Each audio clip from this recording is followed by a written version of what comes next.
Yeah, I'm gearing up to clean the Grundig 1490, but well, except wiping a little bit the dust off on the inside and cleaning the tubes, I'm not going to do a lot of cleaning on the inside because that's not part of the deal I made with the owner.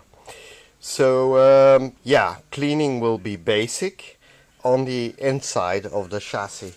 However, the front, the front being part of, as I said before, the face of the radio, I'll give a reasonable cleaning, meaning that I'll try to make it a little bit more presentable, even though most of it can't be seen through the glass front plate.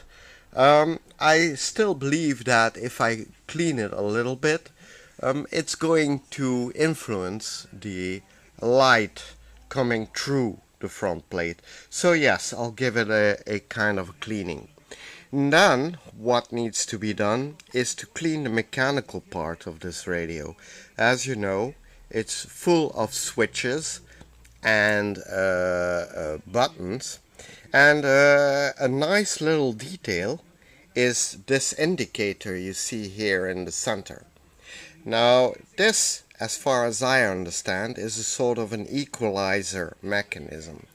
And if you notice the little plates in front of the buttons, or at the back of the buttons, if you move the buttons in a particular direction, you see this little wire moving with it. So in fact, it's a sort of an analog equivalent of the digital LED indicators you can find in a modern equalizer, which shows you the frequency response curve of the equalizer, which is a nice little touch, and which also proves that with very simple means, in this case mechanical means, you can emulate a more sophisticated kind of equalizer, you could say, found in radios and amplifiers of the 21st century. Also, what I did was I replaced the light bulbs on top of the indicator panel. Now, they aren't exactly the same model because the original light bulbs were elongated, well, almost like little tubes with a round head.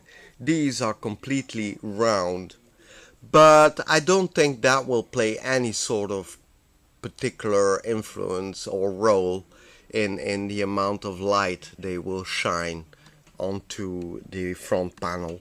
So and these are 6 volts, whereas the original ones were 6.3 volts. So these ones will probably be a little bit brighter, but that's not so important. Also, there's the eye tube, and I still don't know if the eye tube will function or not, but hey, that also will have to wait until we will start up the radio. Also, the last detail I need to do on this chassis is to repair the socket which holds the ferrite antenna. As you can see, the ferrite antenna has a lot of play on it, and in fact it's not held by the fork. So I'll have to somehow block the ferrite rod in its holder so that it won't drop out of it. So temporarily I'm keeping it in place with this little binder, but I'll have to find a sort of mechanical solution for this. So That's where I stand, and oh yeah, I'll have to clean the tuner capacitor too. So that's as far as the cleaning is concerned. Once I'm done with all that cleaning of the mechanical parts, and maybe even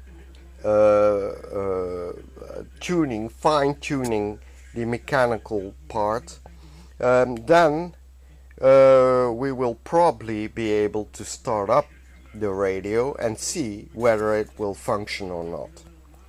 So I'll be back with another update when I'm gearing up to start this chassis. So stay tuned.